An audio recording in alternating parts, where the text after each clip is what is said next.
مرحبا فيكم جميعا بقناة كاريزما بالعربي. اليوم راح نسوي تحليل لشخصية ستيف جوبز، وأتحفظ عن استخدام كلمة كاريزما لأن ستيف جوبز في كثير من الأحيان كان شخصية غير محبوبة. لكن في حاجة ما يختلف عليها اثنين، هي أنه ستيف جوبز كان يقدر يحفز الناس اللي حوله بطريقة أسطورية، بدليل أنه على الرغم من شكوك المستثمرين اللي كانوا معاه في بداية مسيرته قدر أنه يسوي شركة أبل أكثر شركة ناجحة في العالم. واليوم راح نتكلم عن كيف أنه قدر ينجز هذا الإنجاز. وأول حاجة لازم نعرفها هي أنه ستيف جوبز دائما عنده رؤية، ودائما يقدر يوصل الرؤية هذه للناس. There needs to be someone who is sort of the keeper and reiterator of the vision, because there's just a ton of work to do, and a lot of times, you know, when you have to walk 1,000 miles and you take the first step, it looks like a long ways, and it really helps if there's someone there saying, well, we're one step closer, you know, the goal definitely exists, it's not just a mirage out there. So in 1,001 little and sometimes larger ways, the vision needs to be reiterated. I do that a lot. هذه أهم حاجة لازم يسويها الشخص القيادي، إنك تصنع رؤية ذات معنى وإنك تقنع الناس يؤمنوا معك بهذه الرؤية. وهذه الحاجة اعمل بها سواء كنت تدير فريق صغير أو شركة كبرى، لأن في غياب هدف مشترك الناس راح تسعى وراء أهدافها الخاصة بغض النظر عن مصالح الناس الآخرين، والنتيجة راح تكون خسارة الجميع. فأنت لما تعطي الفريق حقك رؤية يؤمن فيها كل واحد منهم، راح تبدأ تلاحظ أن كل تصرفاتهم تصب في طريق تحقيق هذه الرؤية. طيب الحين راح نشوف إيش هي الرؤية اللي حطها ستيف جوبز لأبل وليش الناس انجذبت لهذه الرؤية. What we're about isn't making boxes for people to get their jobs done, although we do that well. We do that better than almost anybody in some cases. But Apple's about something more than that. Apple, at the core, its core value is that we believe that people with passion can change the world for the better. That's what we believe. وهذه هي الرؤية اللي شاركها ستيف جوبز مع الموظفين اللي يشتغلون معه، وحتى بعد مع الناس اللي يشترون منتجات أبل. أعطاهم إيمان عميق أن الناس اللي عندهم شغف يقدرون يغيرون العالم. والحين أبغى أتكلم عن سبب قوة هذه الرؤية على الرغم من أنها فضفاضة نوعا ما.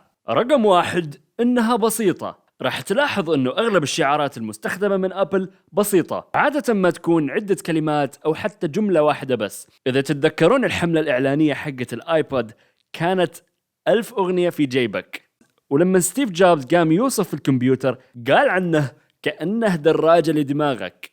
دائما خلي الرؤية حقتك بسيطة، لأنها إذا كانت بسيطة راح تنتشر بسرعة أكبر، الناس راح تتذكرها بسهولة وراح تتكلم عنها بين بعض. أما إذا كانت طويلة أو غير واضحة الناس ما راح تعرف عن إيش أنت قاعد تتكلم، وحتى لو شرحت لهم راح ينسون بسرعة. رقم 2، الرؤية مو بمادية. يعني ما قال نبغى نصير أكثر شركة ربحية في العالم ولا نبغى نبيع عدد كمبيوترات أكثر من الشركات الثانية. الرؤية كانت معنوية أكثر منها مادية. كلنا نحب الفلوس، يعني تخيل أقول لك بكرة أنت بتصير غني، راح تفرح أكيد. لكن إذا قلت لك إنك راح تغير العالم لدرجة إن الناس راح تدفع لك فلوس علشان تشتري المنتج حقك، تخيل الشعور بس. والحاجة الثالثة إنه ستيف جوبز كان ملتزم بتنفيذ الرؤية، يعني ما كان بس يتكلم عنها، كان حريص أنه تصرفاته تتمحور حول هذه الرؤية، وكان دائما يضغط على موظفينه أنهم يلتزمون معه. وفي هذا المقطع راح نشوف كيف أحد موظفينه يتكلم عن التزام ستيف جوبز بالرؤية حقته.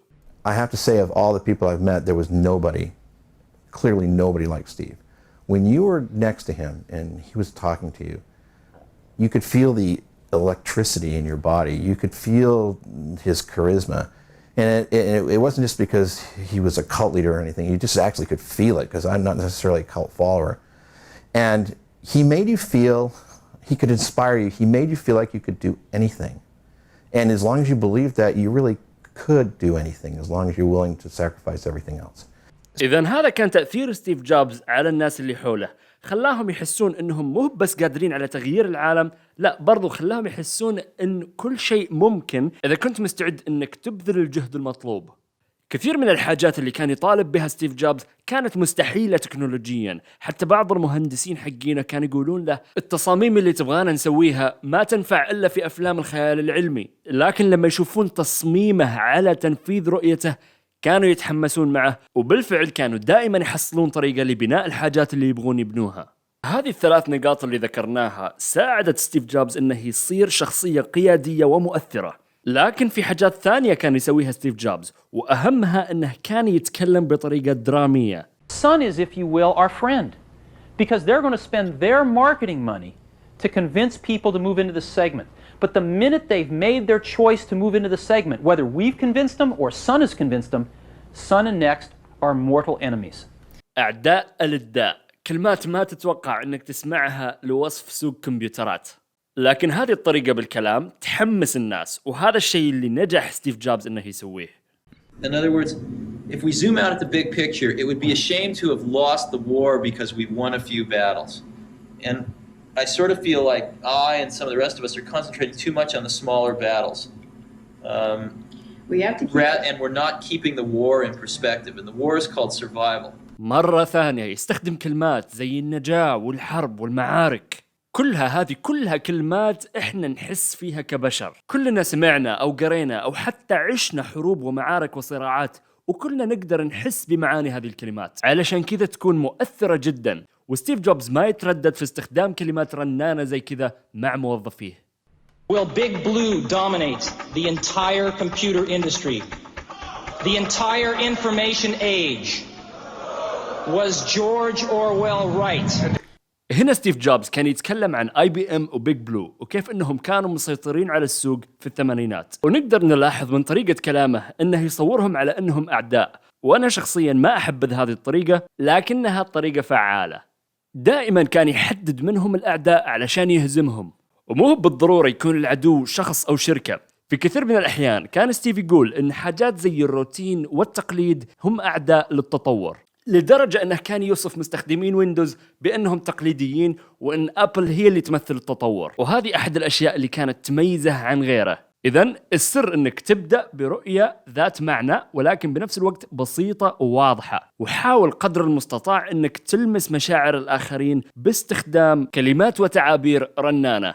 الحرب، المعركة، الانتصار، البقاء، كلها تعابير تؤجج مشاعر الآخرين وتحفزهم على الكفاح في سبيل تحقيق الرؤية. لكن كل هذه الأمور ما راح تنجح إلا إذا كان عندك قناعة تامة بالرؤية حقتك. وهذه الميزة الأخيرة اللي كان يتمتع بها ستيف جوبز، كان دائما على قناعة تامة بالاستراتيجية حقته. وانت فكر فيها، لو جيت تركب بطيارة وكان لازم تختار بين طيارين، واحد منهم يقول لك الإقلاع والهبوط عمليات روتينية وأنا راح أقدر أوصلك بأمان، والثاني يقول لك والله بشوية اجتهاد مع شوية حظ ممكن نكمل الرحلة على خير. من بتختار؟ أكيد الأول. والأول كان هو ستيف جوبز، كان دائما مقتنع إنه يعرف إيش يسوي ويعرف كيف يوصل. وهذه الثقة خلت الناس ما تتردد بالانضمام لستيف جوبز. ونقدر نشوف من خلال المقابلة هذه مع جون سكولي الرئيس التنفيذي لبيبسي كيف ان ستيف جوبز أقنعه انه يترك الوظيفة المريحة حقته وينضم لأبل. And then he looked up at me and just stared at me with this stare that only Steve Jobs has. And he said, "Do you want to sell sugar water for the rest of your life? Or do you want to come with me and change the world?"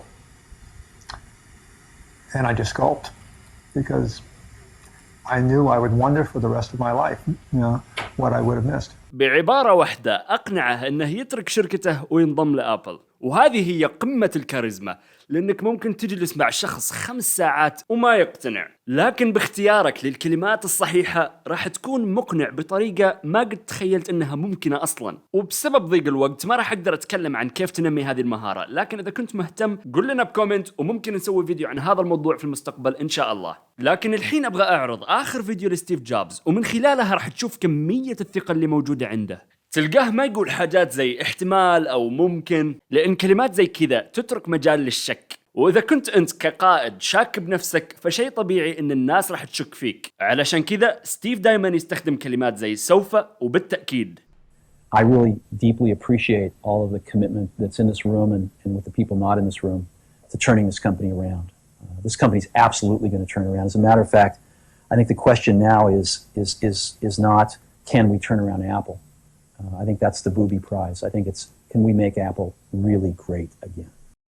كل هذه الأمور اللي تكلمنا عنها في هذا الفيديو هي مكونات للشخصية القيادية ذات الكاريزما. ومع أن أسلوب الكاريزما حق ستيف جوبز مختلف عليه، لأن في ناس كانت تعتبر أنه شخص قاسي، لكن اللي ما نختلف عليه أنه كان شخص مؤثر، وبالفعل قدر أنه يطبق الرؤية حقته ويغير العالم.